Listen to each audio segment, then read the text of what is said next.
नमस्कार दोस्तों। ईसा मसीह भारत आए थे और भारत में रहे हैं, ऐसा ओशो कहते हैं। आज हम लोग गुड फ्राइडे कल था और आज हम लोग बात करेंगे ईसा मसीह के व्यक्तित्व के बारे में। और मुझे पूरा विश्वास है इस वीडियो को देखने के बाद आप सभी को भी ईसा मसीह से प्यार हो जाएगा। बहुत ही प्यारे से प्यारे संत हैं ईसा मसीह। मेरा अपना और मेरे कुछ दोस्त हैं, वो कहते हैं कि ईसा मसीह ने उनकी बहुत बार मदद की है। और मैं भी अपने बल पर कहता हूँ कि मेरा जीवन पिछले 8-10 साल से ईसा मसीह से प्रभावित है।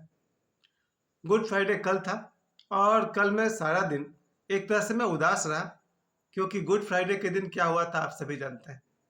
उस दिन उनको सूली पर चढ़ाया गया था। थोड़ा सा मैं चाहता हूँ कि इस घटने पर आप लोग ध्यान दें, फिर अंत में हम बताएंगे कि स्वामी रामतीर्थ भी कहते हैं कि ईसा मसीह भारत आए थे। ओशो भी कहते हैं कि ईसा मसीह भारत आए थे, भारत में रहे और भारत में ही ईसा मसीह की मृत्यु हुई थी और कश्मीर पहलगाम में उनका जो समाधि है, इस पर हम लोग बात करेंगे।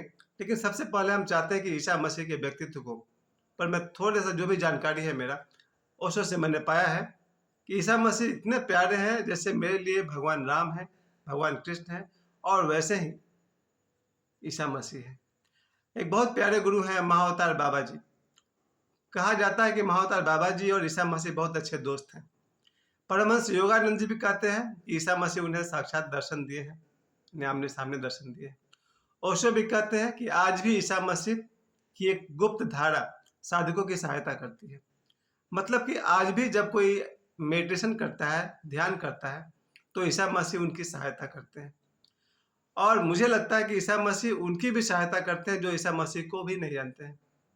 तो ईसा मसीह के व्यक्तित्व पर आज हम कुछ बात करना चाहते हैं। बहुत ही सरल, बहुत ही प्यारे संत हैं ईसा मसीह। जन्म के बारे में आप सभी जानते हैं जिस तरह से उनका जन्म हुआ है। और चूंकि ये तो मेरी क्रिसमस है नहीं, इसलिए मैं जन्म के विषय में ज़्यादा बात नहीं करूँगा। जहाँ से वो युवा होते हैं, युवा होने के बाद उनके जीवन में कई चमत्कार होते हैं। फिर बाद में वो उनके जो गुरु हैं जॉन द बैप्टिस्ट, उनसे वे दीक्षा लेते हैं। वहाँ जो जॉर्डन नदी में ईसा मसीह की दीक्षा होती है और ईसा मसीह के गुरु हैं जॉन। तो और जॉन उनको ईसा मसीह को जल में, पानी की एक नदी है उसमें खड़े होकर दीक्षा देते हैं। ध्यान रखिएगा, दीक्षा देने का ये तरीका बहुत ही कीमती है। जब जल में, नदी में उतरकर कोई गुरु अपने शिष्य को दीक्षा देता है तो पानी का माध्यम से, पानी गुरु को भी स्पर्श कर रहा है और शिष्य को भी स्पर्श कर रहा है। तो गुरु शक्तिपात करता है अपने शिष्य पर जल के माध्यम से, यानी गुरु की शक्ति जल में और वही शक्ति जल से शिष्य को छूती है। तो ये ईसा मसीह का दीक्षा लेने का तरीका बहुत अनोखा है कि जल में खड़े होकर के, नदी में, जॉर्डन नदी में खड़े होकर के ईसा मसीह को दीक्षा दिया था जॉन ने। अब मैं सीधे बात करता हूँ जिस दिन सूली चढ़ाई गई थी, उस समय की बात करता हूँ दोस्तों, क्योंकि आपका समय बहुत कीमती है और मैं चाहता हूँ आज आप सभी का नया प्यार हो जाए ईसा मसीह। ईसा मसीह जब अपने समय में धर्म का प्रचार करते थे, वो तो यहूदी परिवार से थे और उस समय के अनुसार सभी संतों को जो कुछ अंधविश्वास आ जाता है या और कोई कुरीतियाँ आ जाती है, धर्म में कुछ मिलावट आ जाता है, तो नए सदगुरुओं को झूठ के खिलाफ भी बोलना पड़ता है। सत्य को लाने के लिए असत्य के खिलाफ भी बोलना पड़ता है। इसलिए यहाँ भी आप देखेंगे भारत में गौतम बुद्ध का विरोध हुआ था, क्योंकि जब कोई सत्य बोलेगा तो फिर उनका विरोध होगा। ओशो का जितना विरोध दुनिया में हुआ, मेरे हिसाब से किसी का भी नहीं हुआ।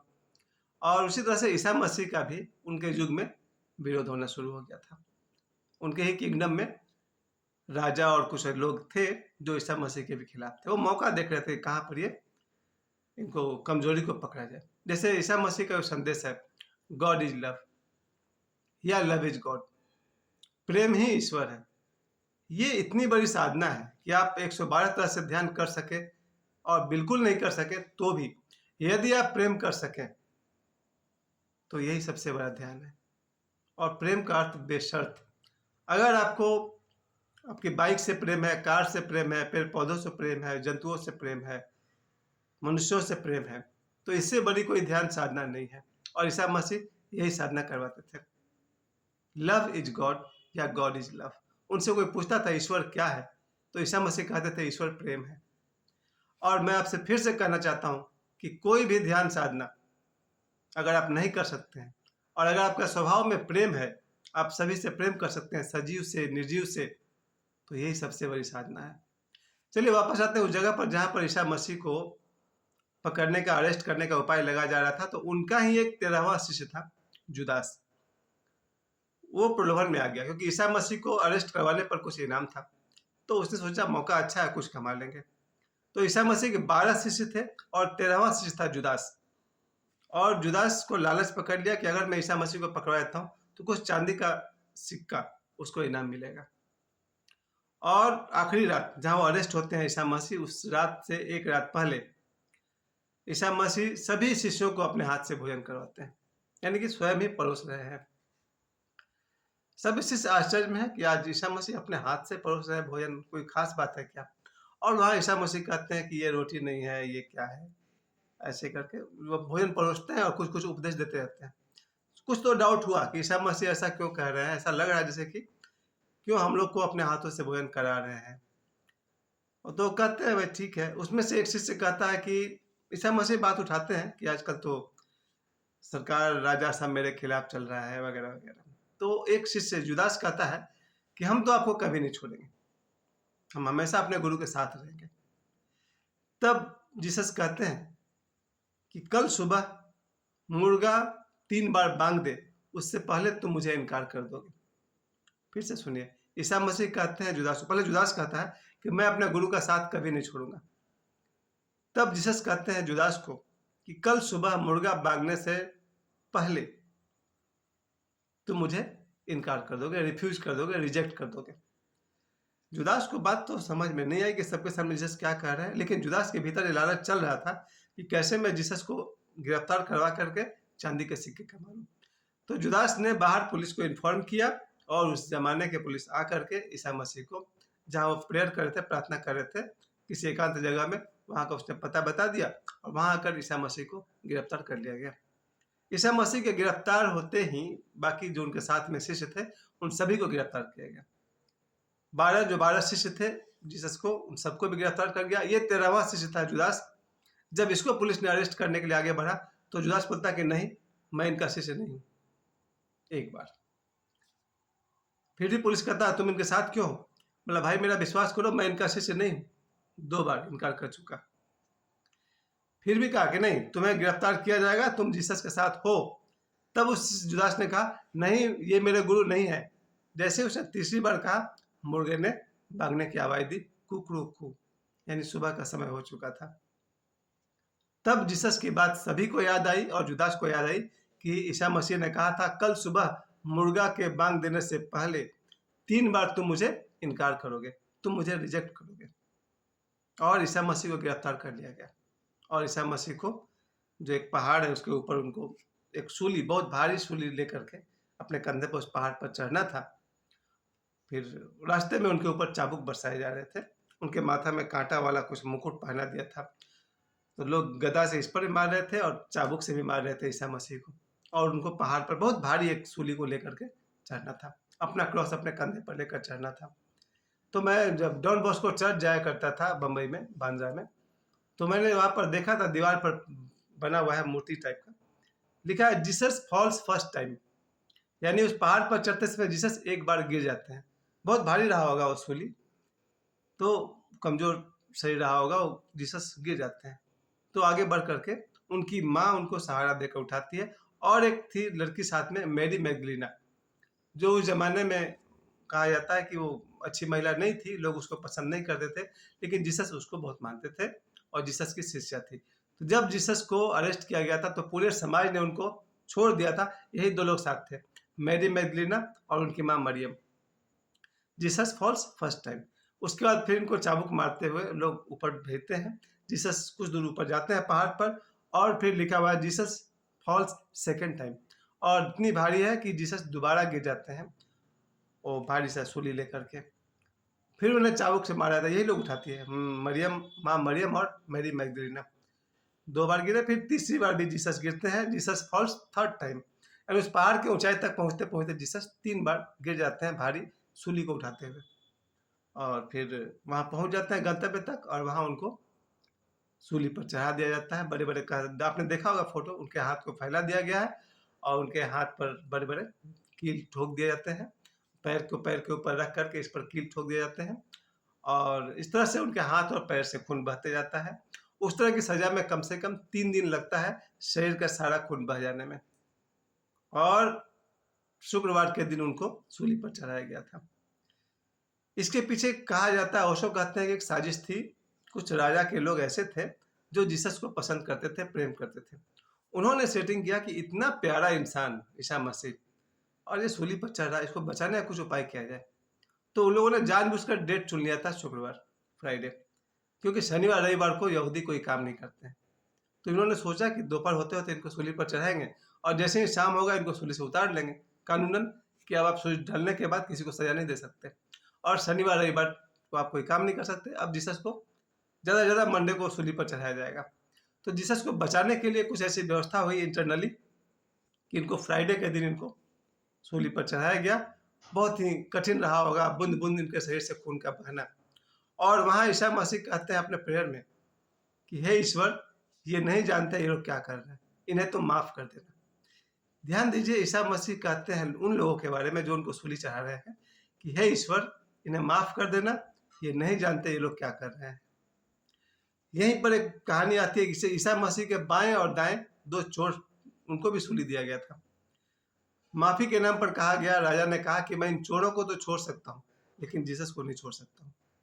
वो दोनों चोर जब टंगे हुए हैं सूली पर तो दोनों चोर पूछते हैं ईसा मसीह से कि ये बताइए कि मेरा क्या सौभाग्य है, कौन सा कर्म है कि हम दोनों आज आपके साथ प्रभु के राज्य में प्रवेश करेंगे। दोनों चोर कहते हैं ईसा मसीह से कि हम लोगों ने कौन सा पुण्य किया है कि आपके साथ हमें ईश्वर के राज्य में जाने को मिल रहा है। तब ईसा मसीह उन्हें कहानी सुनाते हैं, कहते हैं बहुत 32 साल पहले तुम लोग एक जगह पर गए थे, वहाँ एक छोटा बच्चे का जन्म हुआ था।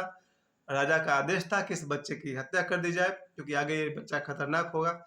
तो तुम लोग दोनों चाहते तो बच्चे की हत्या कर सकते थे। बात भी हुआ था कि यार इस बच्चे की हत्या करते हैं, तुम लोग डाकू थे, सबको लूट चुके थे और बच्चे की हत्या करनी थी राजा के आदेश के अनुसार। फिर उस बच्चे को देखकर तुम दोनों को दया आ गई, तुम लोगों ने बच्चे को भी छोड़ दिया और लूटा हुआ धन उन्हें वापस कर दिया। याद है कहानी? दोनों चोर कहते हैं हाँ जी बिल्कुल याद है। जीसस ने कहा वो बच्चा मैं ही था, आज से 32 साल पहले मेरा ही जन्म हुआ था, तुम लोग मुझे ही मारने आए थे और मुझे छोड़ दिया था और लोगों के धन भी वापस लौटा दिए थे। यही पुण्य है कि तुम लोग आज मेरे साथ प्रभु के राज्य में जाओगे। चलिए, इस घटना के अनुसार स्वामी राम तीर्थ भी कहते हैं यही बात और ओशो भी कहते हैं यही बात कि शाम को ईसा मसीह को उतार लिया गया था और उन्हें सुरक्षित जगह पर रख दिया गया था क्योंकि शनिवार रविवार छुट्टी रहता है यहूदियों का। अब आगे यहाँ से स्वामी राम तीर्थ जो बहुत बड़े संत रहे भारत के, और ओशो जिन्हें हम जितना प्यार करते हैं आप सभी भी प्यार करते हैं, ओशो ने यहाँ से कहा है और स्वामी राम तीर्थ ने कहा कि यहाँ से ईसा मसीह को, यहाँ से बाइबल की कहानी अलग हो जाती है और ओशो की कहानी अलग हो जाती है। यहाँ से ओशो कहते हैं कि ईसा मसीह को ये लोग वहाँ से भारत लेकर आते हैं और भारत में उनका इलाज किया जाता है, आयुर्वेदिक जड़ी बूटियों से इनके घाव ठीक किए जाते हैं और ईसा मसीह कश्मीर के पहलगाम में जोशुआ के नाम से 112 वर्ष तक थे। ये ओशो कहते हैं, स्वामी रामचंद्र भी कहते हैं कि ईसा मसीह भारत के कश्मीर में इनका कब्र है, समाधि है ईसा मसीह का पहलगाम में। ओशो तो ये भी कहते हैं कि ओशो के गुरु मग्गा बाबा, पागल बाबा और बीच में ईसा मसीह का कब्र है कश्मीर के पहलगाम में, जहाँ ओशो कहते हैं मैं देखने भी गया था। तो ओशो के अनुसार और स्वामी रामतीर्थ के अनुसार ईसा मसीह 112 वर्ष तक भारत में थे और जोशुआ के नाम से यहाँ लोगों को उपदेश करते रहे। अब मैं आपसे एक बात और कहना चाहता हूँ कि ओशो कहते हैं कि ईसा मसीह गाडरवाड़ा आए थे, जहाँ ओशो का जन्म हुआ है, जबलपुर के पास गाडरवाड़ा आए थे ईसा मसीह अपने ज़माने में, क्योंकि गाडरवाड़ा नाम जो पड़ा है वो गडेरिया वाला के नाम से पड़ा है और गडेरिया वाला कौन है? ईसा मसीह है। एक बहुत पुरानी चर्च है, एक चट्टान है जहाँ ओशो कहते हैं कि मुझे मालूम है यहाँ ईसा मसीह आए थे, मैंने बड़ी मेहनत से चट्टान को साफ किया था। तो ओशो कहते हैं कि जिस गांव में ओशो का जन्म हुआ है वहाँ ईसा मसीह आए थे, गाडरवाड़ा जबलपुर के पास। चलिए प्यारे दोस्तों, आप लोगों ने मुझे बहुत समय दिया है और मैं आप सभी से कहना चाहता हूँ कि इस वीडियो को बनाने का मकसद मेरा ये था कि स्वामी राम तीर्थ और ओशो को सुनने के बाद ईसा मसीह मुझे इतने अपने लगने लगे हैं, जैसे मेरे भगवान राम हैं, हमारे बजरंगबली हैं, हमारे कृष्ण हैं, इनकी तरह प्यारे इंसान। योगानंद जी ने तो बहुत कुछ कहा है, बहुत प्यारी-प्यारी बातें लिखी है ईसा मसीह के बारे में कि ईसा मसीह उनसे मिल चुके हैं। महाअवतार बाबा जी भी बताते हैं कि ईसा मसीह उनके मित्र हैं। इस तरह से मैं कहना चाहता हूँ, आज हम सभी जो लोग भी मेरे वीडियो को देख रहे हैं, आप सभी को मैं ये कल गुड फ्राइडे था और अभी 2-3 दिन उनका ही वो समय चल रहा है। मैं आप सभी से कहना चाहता हूँ प्यारे दोस्तों, बहुत ही प्यारे सद्गुरु ईसा मसीह, उनके गुड फ्राइडे पर मेरा आप सभी से यही संदेश है कि गॉड इज़ लव, ईश्वर प्रेम है। आपको ईसा मसीह से प्रेम हो जाए, आपको सभी लोगों से प्रेम हो जाए, आपको सजीव, निर्जीव, बाइक, साइकिल सभी चीज़ से प्रेम हो जाए, तो ईसा मसीह का तपस्या सफल हुआ। मेरे वीडियो अगर अच्छा लगे तो कृपया इसे शेयर कीजिए और मेरे चैनल को ज़रूर सब्सक्राइब कर लीजिए, ताकि मेरे बहुत सारे वीडियोज़ जो हैं वो आप लोग उसको देख सकें। और मैं इस वीडियो के अंत में फिर से कहना चाहता हूँ, ईसा मसीह आज भी कई लोगों की, साधकों की ध्यान करने में सहायता करते हैं। आप सभी को ईसा मसीह से बहुत प्यार मिले, इसी शुभकामना के साथ मैं अपनी बात पूरी करता हूँ। बहुत-बहुत धन्यवाद।